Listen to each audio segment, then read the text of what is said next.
Hey guys, this is my review for the Razer Deathadder 2013 edition.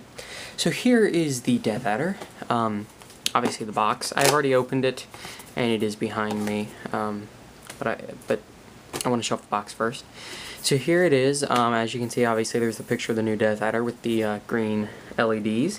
This Deathadder, they have taken a lot of different ideas and different things into it to make it a lot different than the Deathadder, the former version. This one, instead of having 3500 DPI like the last version, this is 6400 DPI, and instead of having an infrared sensor, this is an optical sensor. And it's a 4G optical sensor compared to the 3.5G infrared sensor on the last one. There are improved ergonomic side grips, which were not present on the previous versions, and it is Razer Synapse 2.0 capable. So if you look on the side here, it talks about how it's got a 6400 DPI 4G optical sensor, and then talks about the ergonomic side grips, and then it's Razer Synapse 2.0 compatible.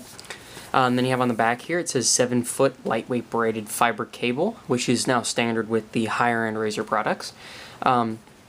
Powered by Razer technology, it says ergonomic, 5 programmable hyper-response buttons, improved ergonomic side grips, which really they aren't improved because they weren't present before. So they're added. Ergonomic right-handed design, and it is Razer Synapse 2.0 enabled. And if you look down here, obviously it says it is Windows 7 and Mac capable. And then it has it goes in English, French, Portuguese, Spanish, about the different things on the mouse, and obviously it gives you what was already on there, and then it tells you it has an on-the-fly sensitivity adjustment, always on mode, 200 inches per second and 50 grams of acceleration, 0 acoustic ultra slick mouse feet, gold-plated USB connector, 1000 hertz ultra polling and 1 millisecond response, which actually is on the other side. It talks this, the perfect weapon for esports professionals, and goes about all these different reviews. And then if you look down here, it tells you it's an ergonomic design, 4G optical sensor, 5 hyper response buttons, 1000 hertz ultra polling, on-the-fly sensitivity, and ultra-slick mouse feet, and it is under the Essential line, which is the lowest of the 3 lines that Razer makes for their products. And then if you open it up here, the bubble is upside down, but you get the point. It talks about how the Deathadder was first released in 2006, and how it is still to date the world's top-selling gaming mouse, used by countless pro gamers in the circuit as their de facto gaming mouse. Then goes off and talks about it some more. And then so let's go ahead and open up the box, and I'll show you what else comes with it. Let's just set the box down here. Obviously you have where the mouse would be contained. Then you have your Razer, Razer paperwork. Comes with the 2 traditional Razer stickers. With just about everything now either comes with 1 or 2 Razer stickers. Congratulations, there's no turning back. And then on the back of that page there's a picture of the Deathadder. And then there's the quick start guide. Just everything about the Deathadder. Just put that down here for now. And then here is the Deathadder. I decided to use it for a little while to, get the hang of it, just to, to be able to review it a little bit better in my mind. And I have honestly really liked it a lot more. I thought I was just going to use it sparingly, because, hold on to it until my my Naga broke, because it's my Naga is a little more sensitive, and it's a little more fragile. So I was going to use this sometimes, and sorry about that. And I was going to use it sometimes, and I just wanted to test it out for the review, and it's really exceeded my expectations. I've used it for about a week and a half now to try to get it, just get a feel for it. As you can see here, it's got the very nice side grips. It's got the 2 buttons here. I'm going to go ahead and unplug it just for review's sake.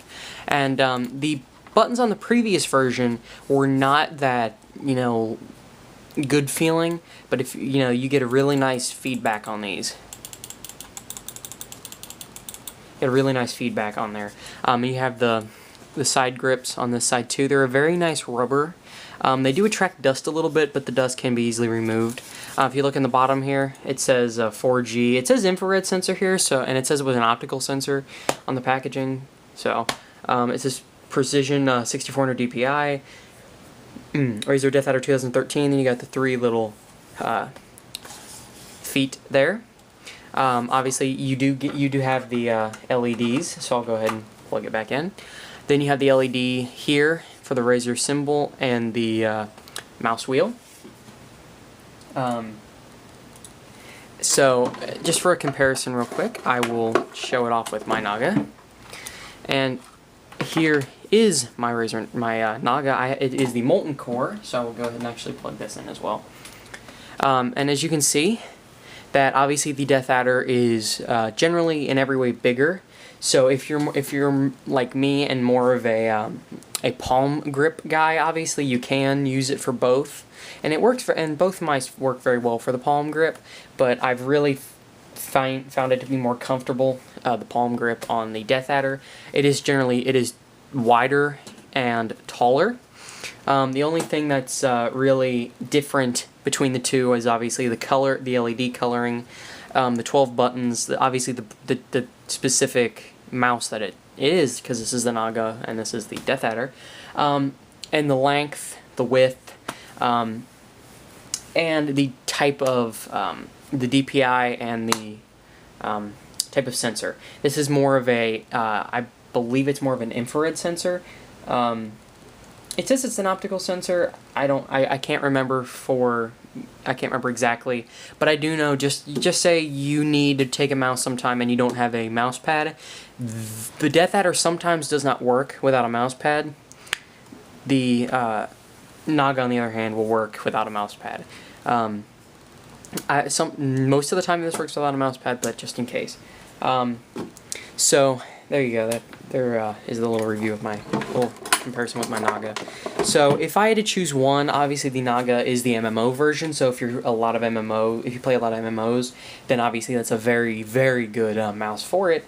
But if you just need a really good, durable mouse, high quality, top of the line mouse, go for the Deathadder, because you don't, honestly, I don't need a wireless mouse for gaming, so this is very nice. The braid is nice and strong. I don't feel like this is going to break at all. Like, sometimes I'd feel that my my Naga is a little, just a little fragile, and I've seen some reviews of the Naga where they are very fragile. Well, the Molten Core one at least. And then this just feels a lot more sturdy. It's got a very, very nice matte finish. It's almost like a fine sandpaper finish, but it's not. It's very comfortable to the hand. I can't explain it, but sandpaper is the only thing that I can really compare it to. It's just got this. The buttons aren't like that. The buttons are more of they aren't a glossy finish, but they're a lot more smooth. But this is. I mean, it's smooth, but it's just a little. I mean, I don't know how to put it. It just kind of feels like a fine sandpaper. Now, so I'm going to actually go into Razer Synapse here. If you go into Razer Synapse, let's go over to the Deathadder here, and you can go on to the Deathadder, go to Customize. It comes up with all of the clicks and all that. You can set the macros. Performance, you can enable different X and Y sensitivity, so up and down and left and right will be a different sensitivity, or you could just have it be one big thing. Like, I have it set at 3000 out of 6400, and I know people that have it set all the way as low as 400. I put the acceleration all the way up to 10, and I have the polling rate at 1000. And then you can go to lighting, obviously the scroll wheel on and off. And this is something I really like about this mouse. You go down here to calibration, which was not there with my Naga, and you can go to surface calibration. Like, I have a Razer Kabuto, so it's calibrated to know that this is the Kabuto. Well, just say you don't have a Razer mouse, you can go to Add Mat, and once it loads, you can calibrate your own mouse. So you don't necessarily, obviously they support mostly you having a Razer mouse pad, but if you don't, you can set your own. And then you can go lift off range. It says if you're experiencing tracking issues, please manually reset your mouse by holding left, right, and scroll wheel mouse button for 5 seconds. So Razer Synapse is very, very good with this mouse. And I'm actually on Razer's website right now, and these are the differences between the Deathadder and the Deathadder 2013. 3,500 DPI on the previous version and 6,400 on this. They have pretty much the same exact things, but other than that, you know, it's got the side grips now. It's generally a lot better than the previous Deathadder, and the only difference in price is $10. So if you had to go with one Deathadder over the other, definitely go for the 2013 edition.